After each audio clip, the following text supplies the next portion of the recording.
There's not much to debate. The Notre Dame Eagles are set up for success with Marissa Spinazzi leading the speech and debate team. OSDA tournament took place this weekend. How did your team fare?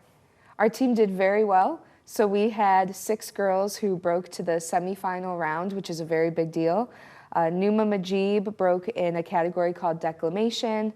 Aya Kanan and Ashley Thind were in semifinals in duo interp, as well as Kelby Armstrong and Lana Kanan. And then we had one student break to the final round, and she placed 6th in the state. Her name is Ellison Brookins, and she placed 6th in program oral interpretation. And a lot of the words you just used right then were speech related. Yes. I think a common misconception is people just go to the debate side of things when it comes to this.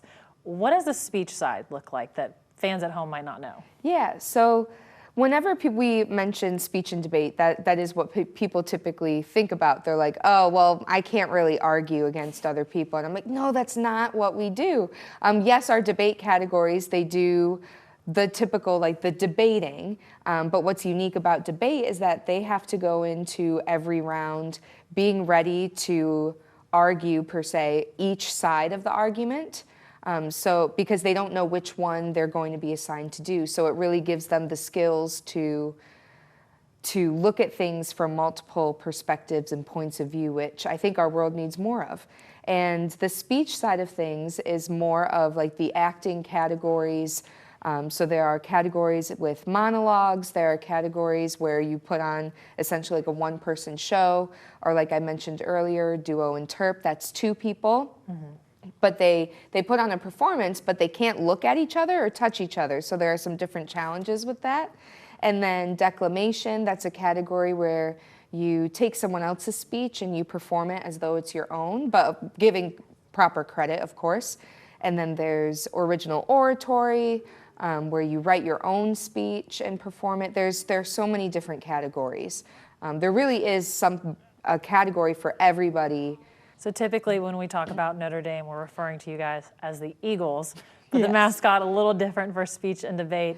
It's a duck. Why is that? How did that come about? So we get that question a lot. Like, why are you girls the ducks when NDA, you're the Eagles? So it actually shows a little bit about NDA's history. So our speech and debate team has existed before NDA was even the Eagles. So we've been, a sister of Notre Dame started the team, probably over 30 years ago. And it was before we were the Eagles. And then Mrs. Trish Sanders, she took over the team. She was actually my coach when I was on the team. And she told me this story, how they needed a mascot. A lot of the other schools they competed against had mascots. And so they chose the duck because, like the performer, a duck is calm on the surface, even if they're paddling like crazy underneath. That is phenomenal. Yeah, so the girls have a lot of fun with our duck-themed activities. Well, thank you so much for coming in to talk about not only the Eagles, but also the Ducks as well. Yeah, thank you for having me.